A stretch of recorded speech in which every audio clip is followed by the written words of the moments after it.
Dos sismos de 7.5 y 6.6 grados sacudieron Macas en Morona, Santiago, mientras que uno de 5.9 causó pánico en Guayaquil. Existen 3 heridos y daños materiales en estas provincias.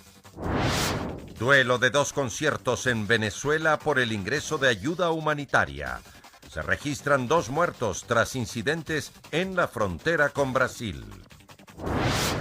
Cuerpo del cabo Wilson y la Quiche, quien desapareció en la frontera norte hace 9 meses, fue identificado por sus familiares en la morgue de Tumaco, Colombia.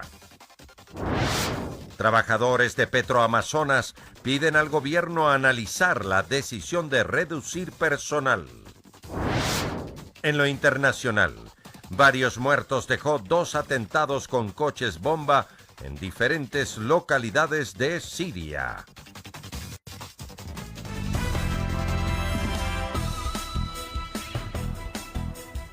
Viernes 22 de febrero del 2019, amigos, es un gusto estar nuevamente con ustedes aquí en emisión estelar del Comercio TV con lo más destacado en esta jornada, finalizando esta semana laboral.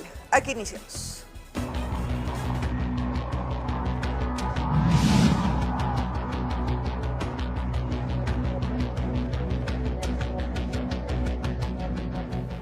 Dos fuertes sismos con epicentro en una apartada región selvática del nororiente de Morona, Santiago, límite con el Perú, registró 3 personas heridas. Con fuerza se sacudió la tierra al amanecer de este viernes en la Amazonía. 2 fuertes temblores se registraron a las 5:17 y 5:20 minutos con intensidad de 6.08 y 5.8 grados, como se registró en las cámaras del ECU 911 de Macas. El epicentro fue en la parroquia Huasaga, en la frontera nororiental con el Perú, en el cantón Taisha, Morona, Santiago. Allí, en su principal centro poblado, Huampic, el informe oficial habla de afectaciones menores. Específicamente del subcentro Huampic, que tiene afectaciones en su infraestructura, teniendo fisuras y agrietamiento en lo que es paredes y columnas, nada más. En el primer barrido realizado en Taisha, en su cabecera cantonal y poblaciones cercanas, se destaca que no hay víctimas personales ni daños materiales. Su gente vivió, sí, momentos de pánico por la intensidad del temblor. No tenemos ninguna novedad, ningún reporte.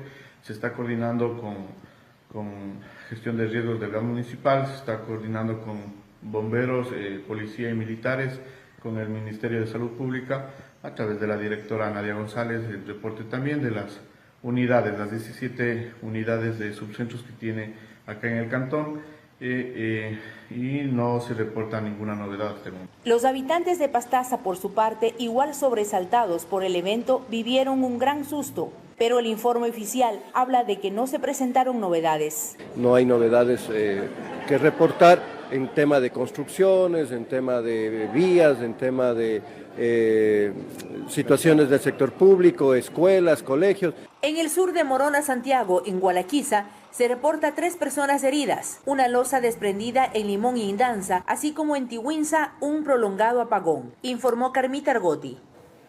Varias cámaras de seguridad captaron los instantes en que los sismos que sacudieron a Guayaquil dejaron atónitos a los habitantes del puerto principal. Durante horas de la madrugada de este viernes 22 de febrero, el movimiento telúrico fue sentido en varios puntos del Ecuador. Es por ello que las cámaras de seguridad del ECU 911 proporcionaron los videos en donde se puede ver el segundo a segundo del sismo que sorprendió a todos. En las calles Portete y la 38 podemos divisar cómo el artefacto se mueve durante el tiempo que duró el temblor.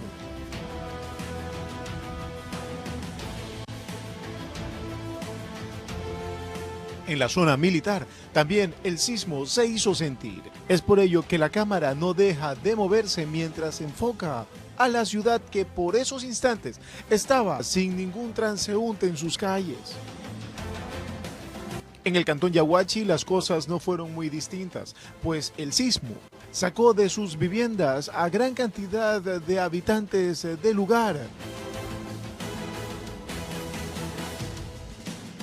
Sin embargo, bien al norte de la urbe, situación parecida.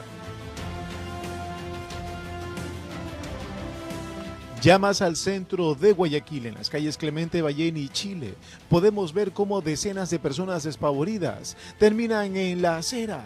Esto para evitar que cualquier objeto contundente caiga sobre ellos.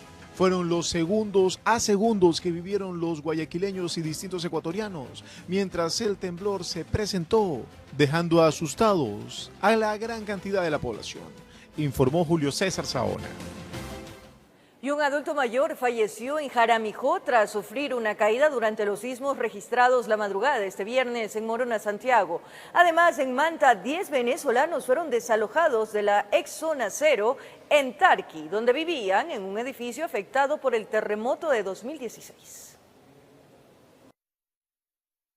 Un fallecido y una infraestructura desalojada dejan en Manta y Jaramijó los últimos sismos registrados la madrugada de este viernes. Durante los movimientos telúricos perdió la vida Eugenio Vera Plúa, de 77 años de edad.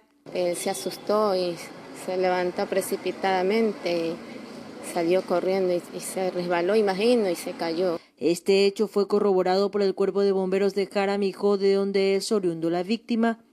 El primer movimiento lo pasó, pero ya el segundo movimiento que vino, él le cogió un paro cardíaco y esta fue la causa posible de su muerte. Además, en Manta, un edificio donde vivían 10 personas de nacionalidad venezolana fue desalojado debido a los daños de la infraestructura. Según su informe técnico, indican que la estructura se encuentra bien, pero que sí tiene que arreglar la mampostería. El día de hoy, en uno de estos edificios, justamente se evacuaron a 10 personas. Según sus ocupantes, el edificio tenía secuelas del terremoto del 2016 que se acentuaron con los últimos sismos. Por lo menos esta parte de acá sí se abrió un poquito. Y me imagino que esta también se abrió un poquito, pero no, y el edificio sí se viró un poquito. El Cuerpo de Bomberos de Manta realizó la revisión preliminar y cerró el área para evitar su ocupación. Se logró observar las paredes presentaban grietas. Al parecer esto estaba cuarteado. Según el municipio de Manta, hasta la fecha hay alrededor de 4 estructuras con afectaciones por el terremoto del 2016, además de los bloques multifamiliares Toalí, Lomas de los Vientos y El Palmar. Hay temor de todas maneras de que haya otro movimiento así o más fuerte. Desde la provincia de Manabí, informó Wendy Delgado. La profundidad registrada en los sismos reportados esta madrugada evitó que los movimientos telúricos se sintieran con intensidad en la superficie, evitando así mayores desgracias materiales y humanas. Así lo confirmó el Instituto Geofísico. Aún no aclaraba el día, pero las calles en varias zonas del país lucían ya con gran cantidad de personas, producto de los movimientos telúricos reportados la madrugada de este viernes en las provincias de Guayas y Morona, Santiago, que se sintieron en varias ciudades. Videos que circularon a través de redes sociales dejaron cuenta de la intensidad de los sismos. Por horas las personas permanecieron fuera de sus viviendas y concentrados en espacios abiertos. Y es que el temor por este tipo de eventos naturales es mayor para los ecuatorianos luego del terremoto del pasado 16 de abril del 2016 en la costa ecuatoriana. Ante ello, el Instituto Geofísico informó en rueda de prensa que aunque la magnitud de los sismos es alta, gracias a la profundidad de los mismos, sobre todo el de Morona, Santiago, que fue de 140 kilómetros, evitó males mayores. La intensidad de un evento no solo depende de la magnitud, depende también de la profundidad a la que ocurre el sismo. Entonces, pensando en el primer sismo, el de 7.6, si hubiera sido más superficial, entonces estaríamos contando otra historia en el momento, ¿no? El primer sismo se registró a las 5 horas 17 minutos en Macas con una magnitud de 7.6 grados en la escala de Richter y una profundidad de 140 kilómetros. El segundo al suroccidente de Guayaquil, 5:40 de la mañana, con una magnitud de 5.9 grados con una profundidad de 40 kilómetros. Ambos generaron réplicas menores que fueron desde 6.1 a 3 grados. Mónica Segovia, investigadora del área de sismología, explicó que los movimientos telúricos obedecieron a un movimiento de la placa oceánica de Nazca. La placa que está bajo el continente en subducción es la placa oceánica de Nazca, ¿sí? Y este proceso de subducción es algo que es constante en el tiempo, o sea, no es que funciona en un momentito y luego ya se tranquiliza, ¿no? O sea, está todo el tiempo en movimiento. Las dos placas están en convergencia continua todo el tiempo. Según los expertos, ambos eventos naturales llegaron a sentirse en la superficie con una intensidad de 6 grados en una escala del 1 al 12. Resaltaron que la única relación que tendrían los dos eventos principales es que ambos fueron producidos por el movimiento de la placa oceánica de NASCAR, más no que el uno sea producto del otro. O sea, están ocurriendo en la misma placa, pero a diferentes profundidades, como ya lo vieron. Uno es un poquito más superficial, el otro es más profundo. Finalizaron haciendo un llamado de atención a la ciudadanía a siempre estar preparados y remitirse a la información de fuentes oficiales. Es que hay muchas fotos en las redes sociales del sismo de Pedernales que están circulando como asociadas a los sismos que se sintieron esta mañana.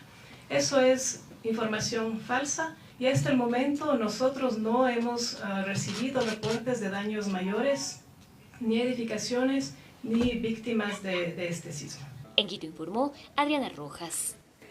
El presidente Lenín Moreno y ex subsecretario general de Gestión de Riesgos estuvieron en la ciudad de Guayaquil, donde detallaron las afectaciones tras el sismo registrado la mañana de este viernes con epicentro en Morona, Santiago. El sueño de muchos fue interrumpido por un sismo de magnitud 7.6, con epicentro en Macas, provincia de Morona, Santiago, pero que se sintió en algunas regiones del Ecuador.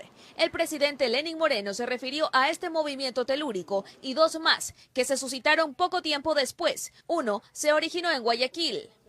Los ministros y los gobernadores se trasladaron inmediatamente a los territorios y nos han estado reportando también de manera permanente.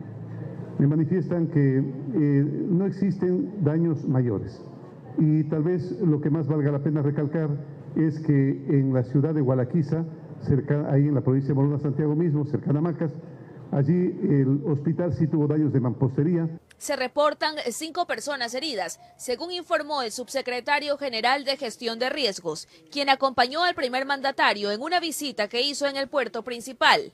Estas personas resultaron heridas por temas de evacuación, tropiezos en la salida, sustos. En cuanto a las afectaciones estructurales, señaló. Tenemos 8 viviendas afectadas entre Macas y Guayaquil, 6 bienes públicos afectados, entre ellos cuenta el hospital.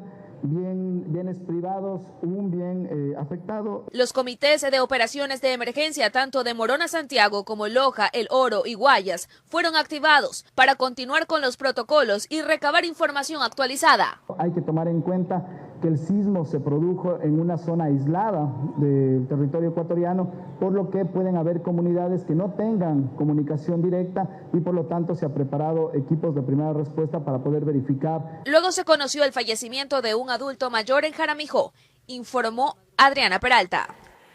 Cambiamos de tema. Fue suspendida la audiencia de traslado del ex vicepresidente Jorge Glass luego de que no se presentaran los representantes de la Secretaría de Derechos Humanos. Para este viernes 22 de septiembre estaba previsto que se retome la audiencia para tratar la petición de traslado del ex vicepresidente Jorge Glass a la cárcel 4 en Quito. Actualmente el ex segundo mandatario está recluido en la cárcel de La Tacunga, pero él asegura que su vida corre peligro ahí. El pasado 19 de febrero se llevó a cabo la primera parte de la diligencia que quedó en suspenso, pero lamentablemente no se pudo retomar por la ausencia de Diego Cobo, representante de la Secretaría de Derechos Humanos.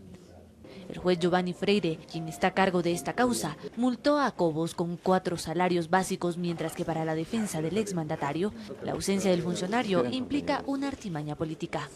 Tenemos y estamos a puertas de una instrucción fiscal que se prepara el 28. No me sorprendería que traten de dictar una medida más grave y tratar de conservar la presencia de Jorge Glass en el CDS Cotopaxi en lugar de disponer el traslado ahorita. La sesión está prevista que se reinstale en los próximos días, al tiempo que el 28 de febrero se le imputarán nuevos cargos al ex vicepresidente por el caso Singué. Todavía no podemos tener acceso a la documentación necesaria. Toda vez que se abra la reserva de la investigación, lo haremos de forma inmediata y veremos sobre qué se nos acusa y cómo nos defendemos. Informó Carolina Basante. Representantes del gremio de trabajadores de Petroamazonas piden al gobierno analizar a profundidad el pedido de reducción de personal. Aseguran que la petrolera estatal es una de las más eficientes a nivel mundial y que reducir el número de trabajadores significaría perder competitividad.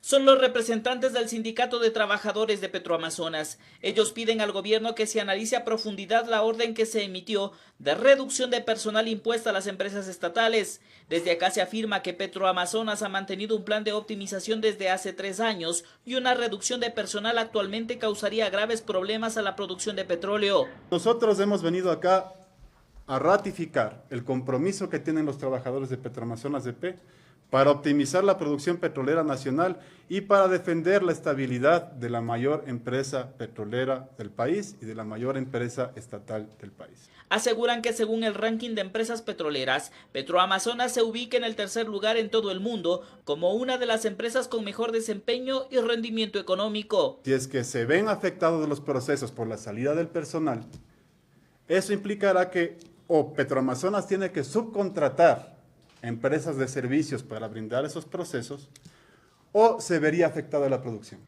La empresa tiene más de 7,000 trabajadores. Reducir un 10% significaría un ahorro del 0.5% del presupuesto, unos $17 millones anuales. En comparación de que con los planes de optimización en 3 años, Petroamazonas ha logrado ahorrar al Estado cerca de 7,000 millones.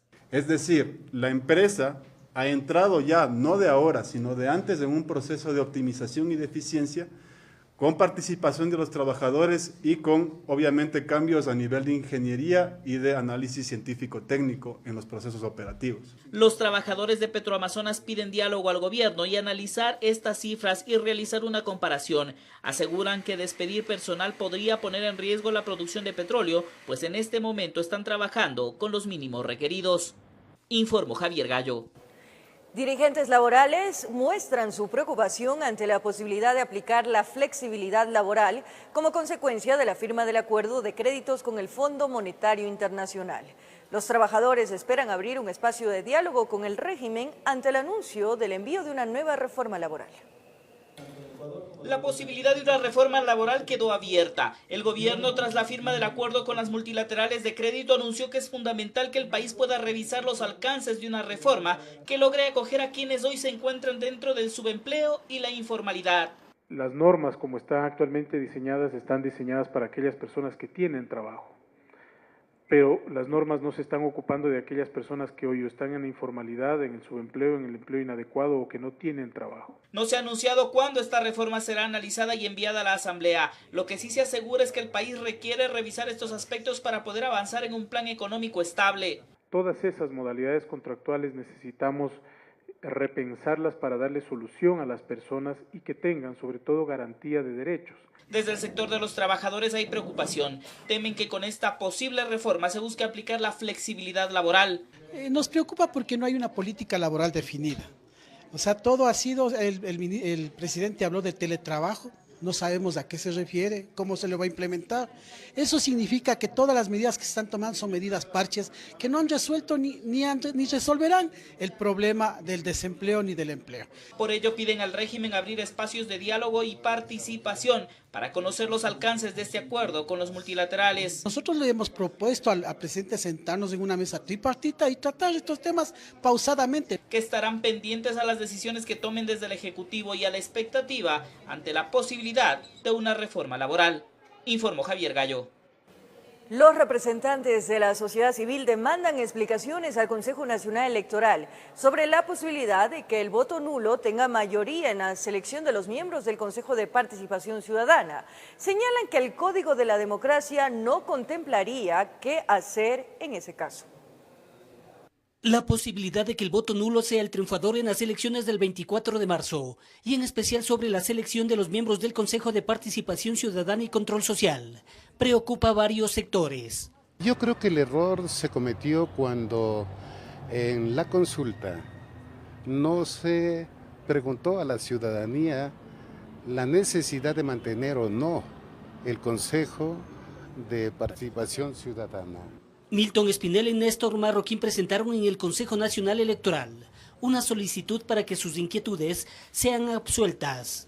Pero la preocupación que tenemos es que de repente en redes sociales sobre todo existen una serie de opiniones contradictorias, hablando por ejemplo de que se requiere la mitad del padrón más un voto para que se declaren nulas las elecciones, y eso no es cierto.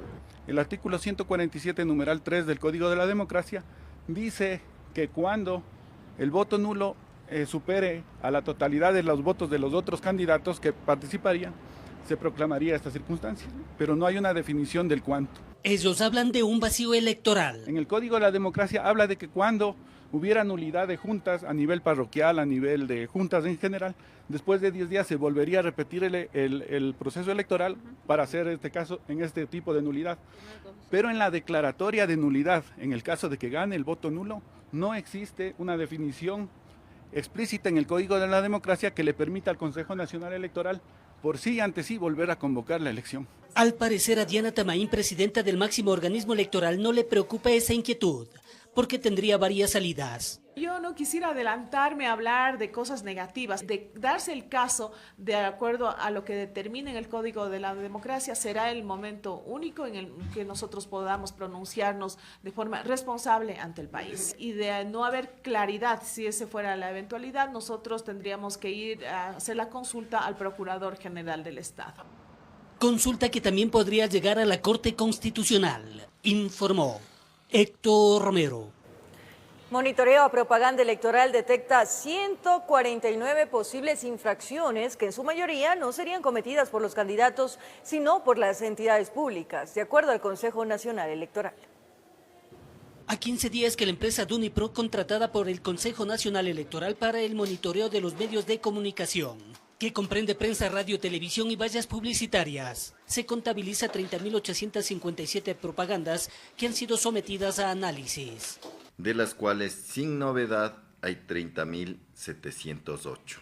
Existen, para realizar análisis, es decir, presuntas infracciones, 149.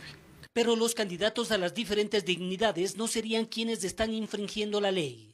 La mayor parte se podría decir que es propaganda de entidades públicas sin código de autorización del CNE. Ahí incluso se está trabajando ya con Contraloría. O sea, las entidades públicas están haciendo propaganda de obras, etcétera, sin la autorización del Consejo Nacional Electoral, presuntamente.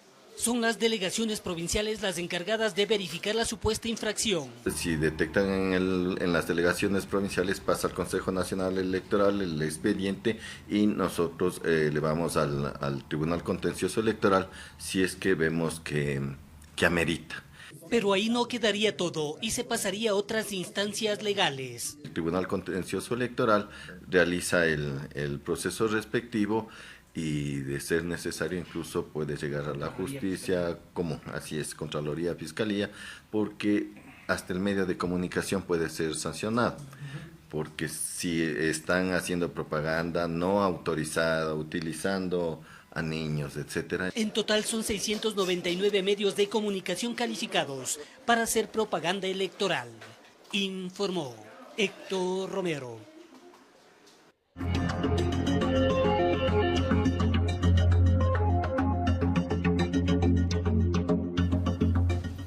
En Conociendo al Candidato, hoy les presentamos a un nuevo postulante a la prefectura de Pichincha. Se trata de Mario Maldonado. Él tiene 35 años de edad, su profesión comunicador social, estudios en ciencias políticas y relaciones internacionales.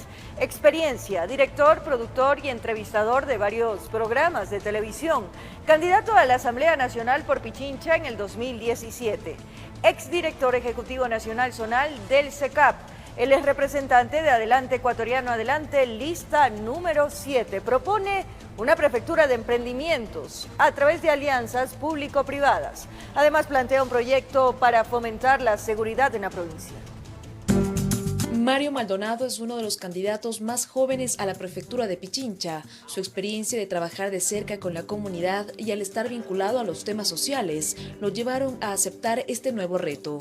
Veo a la prefectura de Pichincha construyendo viviendas. Esa es otra de nuestra propuesta. Es una de nuestras competencias y nos comprometemos de manera responsable a construir 1000 viviendas anuales pero para los sectores rurales y más necesitados. Mario Maldonado visualiza a una prefectura de emprendimientos generar plazas de trabajo a través de alianzas público-privadas. Con la creación de créditos es su principal propuesta.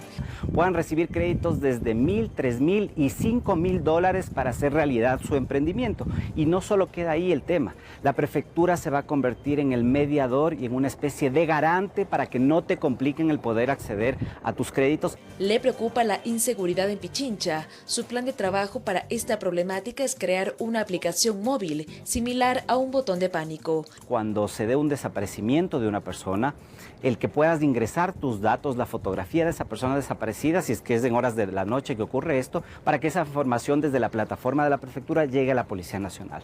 Hay que cooperar de esa manera para poder terminar con la inseguridad. El candidato explica que su proyecto está enfocado en potenciar los principales ejes viales y mejorar la conectividad de Quito y sus valles. Es una vía alterna a la vía Simón Bolívar que va desde el Cantón Mejía hasta el norte de la provincia y termina en el sector de Oyacoto. Esa obra la ejecutaremos y es importante. El puente Monjas La Vicentina también es importantísimo. También lo concretaremos en nuestra administración y ya están hechos los estudios. Según Maldonado, los atractivos turísticos de la provincia no han sido aprovechados. El realizar un convenio con el aeropuerto Mariscal Sucre para poder tener un stand permanente que promocione todos los atractivos turísticos de la ciudad de Quito y de los otros 7 cantones que deben estar ahí representados. Mario Maldonado es candidato a la prefectura de Pichincha por el partido político Adelante Ecuatoriano Adelante, lista 7. Informó Priscila Cadena. Mientras que para la alcaldía de Guayaquil se postula Octavio Suárez. Él tiene 61 años de edad, su profesión, doctor en quiropráctica. Experiencia, ocupó cargos gerenciales en el exterior, Estados Unidos específicamente. Candidato por Pachacutic, lista 18. El candidato a la alcaldía de Guayaquil, Octavio Suárez, auspiciado por el movimiento Pachacutic, manifiesta que dentro de sus propuestas existirá una ordenanza para un salario especial al obrero. Su profesión la ejerce en su consultorio privado. Es especialista en quiropráctica. Luego de atender a sus pacientes, dedica todo el tiempo a la campaña electoral. Él es el doctor Octavio Suárez. Desea ser el alcalde de Guayaquil, auspiciado por Pachacutic. Manifiesta que quiere ser la voz del pueblo, del más necesitado y del más abandonado. Pienso que los gobiernos centrales han fallado y nuestros agricultores han abandonado los campos y eso ha hecho que nuestra ciudad sea superpoblada. Y esto trae pues muchos problemas graves como agua potable, drenaje, vías sin pavimentar. De allí que propone a los guayaquileños. Agua potable, alcantarillado o drenajes y lógicamente pavimentación para que los niños no tengan que pisar lodo para ir a sus escuelas. Desde el Cabildo, Suárez asegura que creará una ordenanza municipal donde las empresas privadas estén en la obligación de pagar salarios preferenciales al obrero. Estos salarios preferenciales son simplemente salarios extras que se determinan en base a auditorías de contratos pasados. Además, eliminamos al intermediario, que por lo general el intermediario es el amigo del funcionario en turno y ese es el que se lleva suculentas comisiones. Además dice que se construirán parqueaderos verticales en el casco comercial. Entonces queremos nosotros construir parqueaderos alrededor del casco comercial donde existan corredores para que nuestros vendedores informales puedan ofrecer sus productos. Junto a sus candidatos a la concejalía del cantón, Octavio Suárez visita cada día aquellos rincones donde expone todas sus propuestas por un Guayaquil diferente. Informó Carlos Julio Gurumendi. Y hoy les presentamos a Teddy Tama, Carlos Mosquera, José Tuárez y Carlos Figueroa, candidatos que aspiran a ocupar una de las 7 consejerías del Consejo de Participación Ciudadana y Control Social. Su elección será por voto popular durante las elecciones del 24 de marzo. Teddy Gustavo Tama Aguirre, edad 56 años, estudios realizados, abogado de los tribunales y juzgados del Ecuador, licenciado en Ciencias Sociales y Políticas, posgrado en Derecho Procesal, experiencia profesional, director del estudio jurídico Tama y Asociados, asesor jurídico externo del Consejo de Gobierno del Pueblo, asesor 2 de asambleísta constituyente de Montecristi.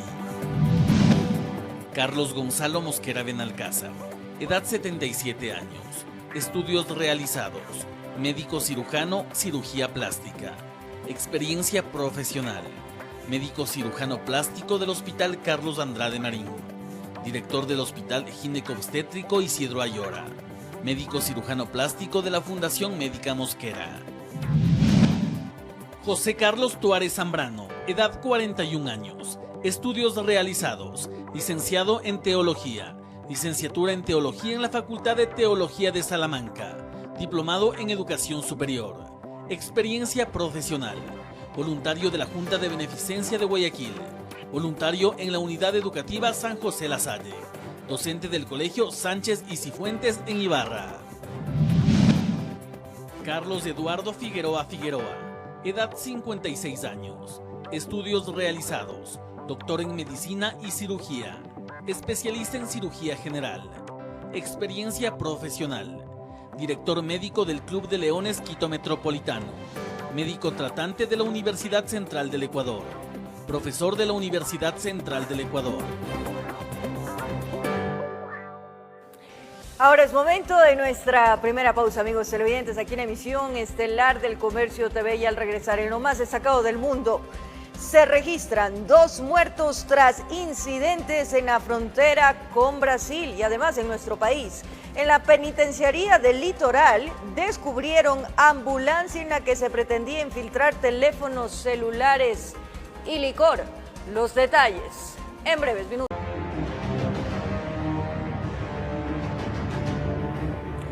Dos conciertos con diferentes objetivos se llevaron a cabo en la frontera colombo-venezolana. Uno de ellos tuvo como fin recaudar dinero para la ayuda humanitaria, mientras el otro pedía que no exista intervencionismo.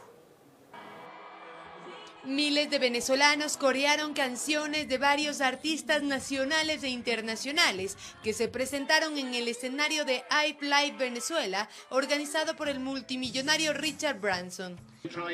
Debemos tratar de ayudar a quienes no reciben asistencia médica, ayudar a quienes tienen hambre, y hoy, con suerte, tras este concierto, podremos comenzar a recibir suministros en Venezuela para que la gente no sufra tanto. Juanes, Paulina Rubio, Chino y Nacho, Reik, Maná, entre otros grupos y cantantes, se presentaron en el evento que tenía como fin recaudar $100 millones en fondos para la ayuda humanitaria. Yo decía, ¿cómo es que se hace esto? Dejar mi casa, mi familia, mis afectos, dejar mi tierra. La canción Me Fui, compuesta por la migrante venezolana Reymar Perdomo, fue una de las más emotivas, en las que incluso arrancó lágrimas a los asistentes, quienes esperan que su país salga de la crisis. Al concierto, que se ubicó en territorio colombiano, también llegó el autoproclamado presidente Juan Guaidó, quien tenía prohibido salir del país. Los obstáculos que pone una dictadura el día de mañana serán ríos de unidad,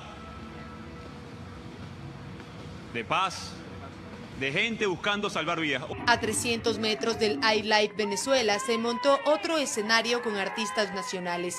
Este concierto fue convocado por el presidente Nicolás Maduro y se desarrollará hasta el 24 de febrero.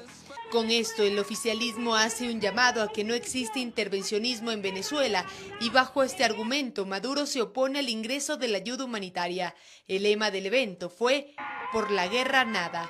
Durante la jornada del viernes, la frontera colombo-venezolana se vio dividida por 2 conciertos con distintos objetivos. El concierto colombiano es un sentimiento puro, un sentimiento por Venezuela, un sentimiento por libertad. Y el de acá es esto.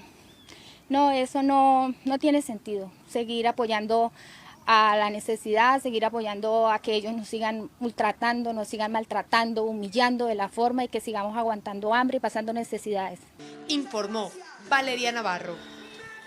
Al menos 2 muertos y 2 heridos en el sur de Venezuela durante enfrentamiento entre una comunidad indígena a favor de la ayuda humanitaria y la Guardia Nacional Bolivariana.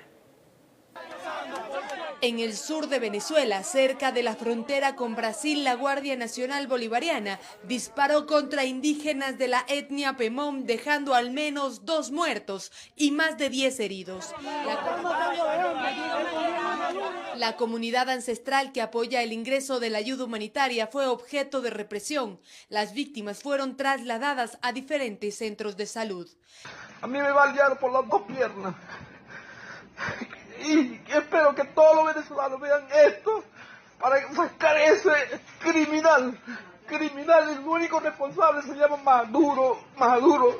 Estos hechos condenados internacionalmente se producen a un día del ingreso de la ayuda humanitaria que se pretende hacer desde 3 fronteras. 2 de ellas han sido bloqueadas por el gobierno de Nicolás Maduro.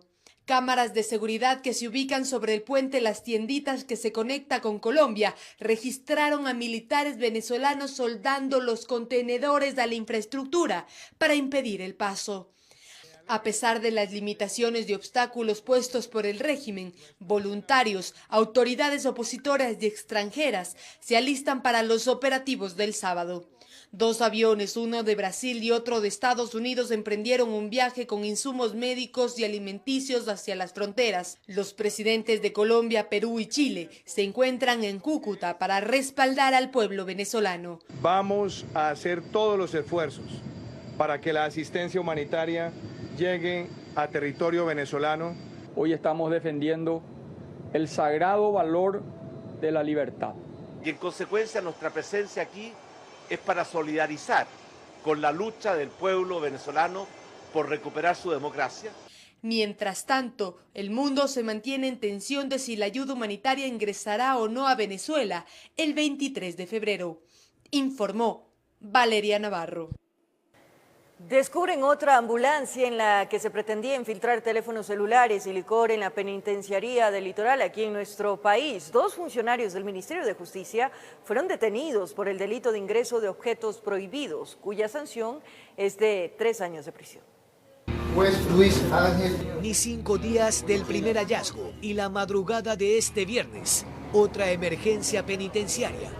No era por motín alguno. Tenían más de 14 teléfonos celulares, auriculares, tenían botellas, tenían 2 litros de licores artesanal y todo esto pues también cables USB. El conductor trabaja para el Ministerio de Justicia conjuntamente con la persona que se encontraba. La ambulancia perteneciente al Ministerio de Justicia presta servicios ante eventuales descompensaciones de las personas privadas de la libertad, pero esta vez pretendieron descomponer el orden. Sería el ingreso de artículos prohibidos, previsto y sancionado el artículo 275, que tiene una pena hasta 3 años. El fin de semana, 14 policías y 6 civiles fueron aprehendidos por estar involucrados en el ingreso de un vehículo que pretendía hacerse pasar como una ambulancia, pero no llevaba a ningún enfermo. No hay una bitácora, por ejemplo, ¿sí? En la garita. Vamos a ir optimizando algunas partes del control que no tiene en este momento la penitenciaría, inclusive cámaras para poder detectar la entrada y salida de vehículos. En el Comando Zonal 8 informaron más detalles, que la seguridad no está en vivo, todo lo contrario. Generalmente la ambulancia, una vez que culmina sus funciones, ingresa, pero ingresa únicamente con el conductor. Tiene un parqueadero asignado ahí dentro de la penitenciaría donde permanece durante la noche. Historias penitenciarias que vuelven a poner en la palestra una profusa incertidumbre. ¿Quién manda en la penitenciaría del Litoral? Informó Jorge Escobar. El caso del militar desaparecido de uno de los destacamentos ubicados en el cordón fronterizo da un giro sorpresivo.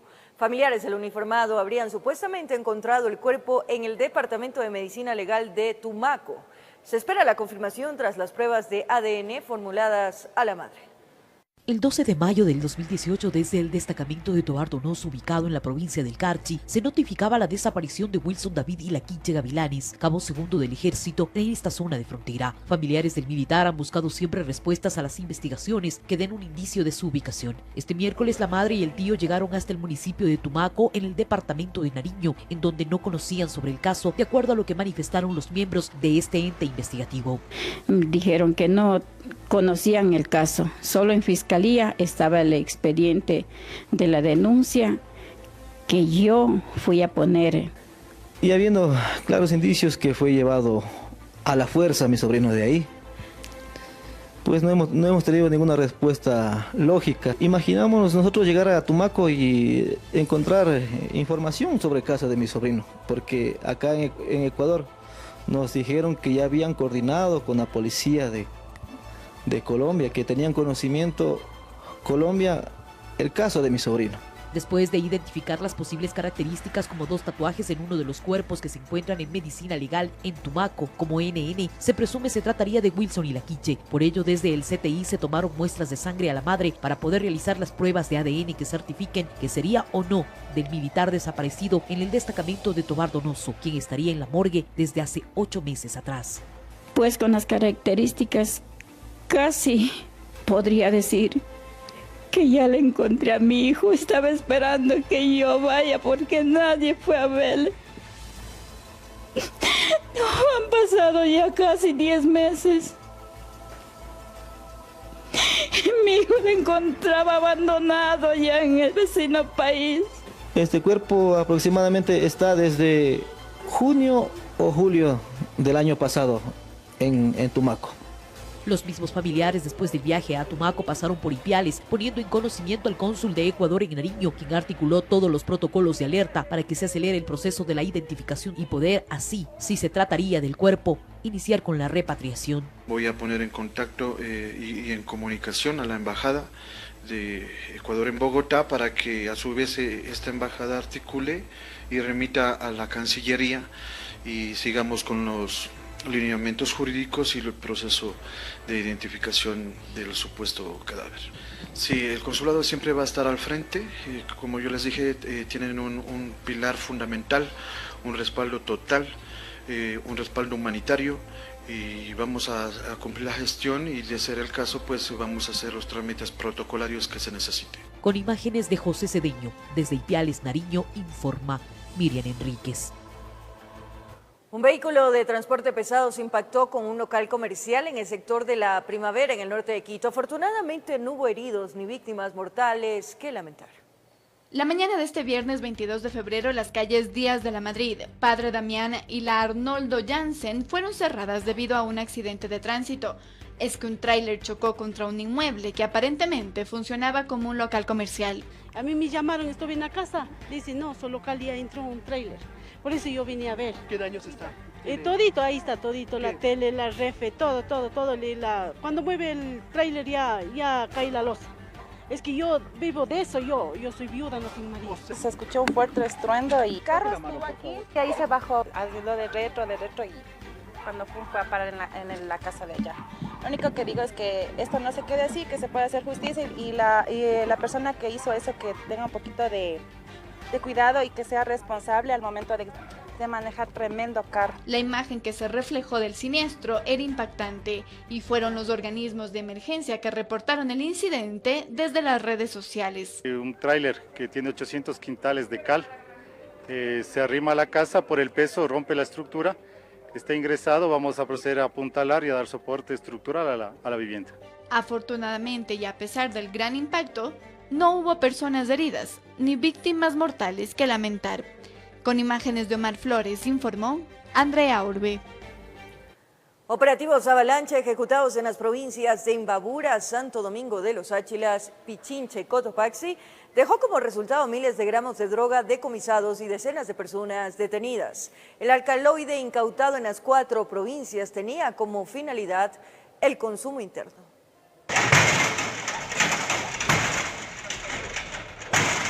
El operativo Avalancha 63 ejecutado en Quito es considerado por la Policía Nacional como uno de los más importantes de la semana.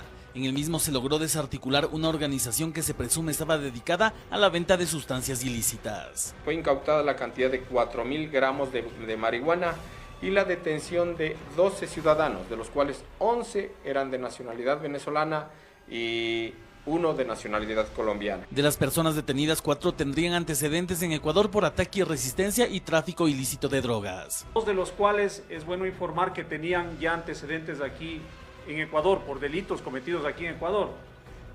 Y estos mismos 2 ciudadanos venezolanos tenían grilletes ya puestos Sin embargo, de acuerdo a versiones de ellos mismos, indicaron que habían procedido a sacarse días anteriores del operativo. El alcaloide como los individuos fueron encontrados en los allanamientos efectuados por las autoridades. En el sector de la Forestal, Chirillacu, Confiteca, Las Orquídeas y la Kennedy. Dentro de estos procedimientos policiales, Otavalo fue uno de los puntos del operativo Avalancha 61.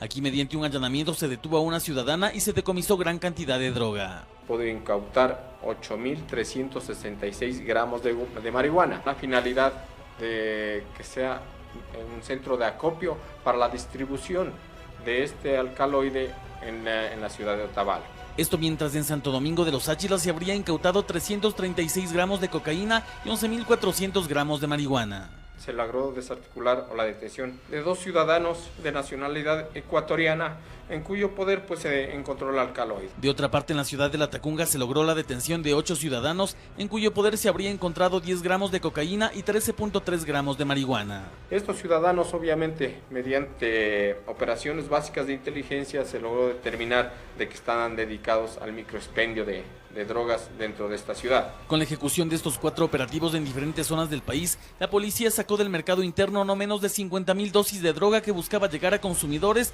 de estas sustancias sujetas a fiscalización, informó Javier Rosero. Momento de una nueva pausa aquí en la emisión estelar de Comercio. Gracias por seguir en nuestra sintonía. A continuación, acompáñennos a conocer un hermoso lugar de nuestra Amazonía ecuatoriana. Se trata de Archidona, provincia de Napo. Ubicada en la Amazonía ecuatoriana, Archidona, también conocida como Archidona la Bella, es la segunda ciudad más grande y poblada de la provincia de Napo. Este destino turístico ofrece a los visitantes nacionales y extranjeros varias actividades en medio de hermosos paisajes naturales. Es así que los viajeros pueden practicar deportes extremos como rafting. Es uno de los primeros deportes que existe aquí. Este es un deporte abierto para todo tipo de personas, personas profesionales, no profesionales. Es un deporte que yo amo y amo mi trabajo y espero que mucha gente venga a disfrutar. Su gastronomía forma parte esencial de su cultura.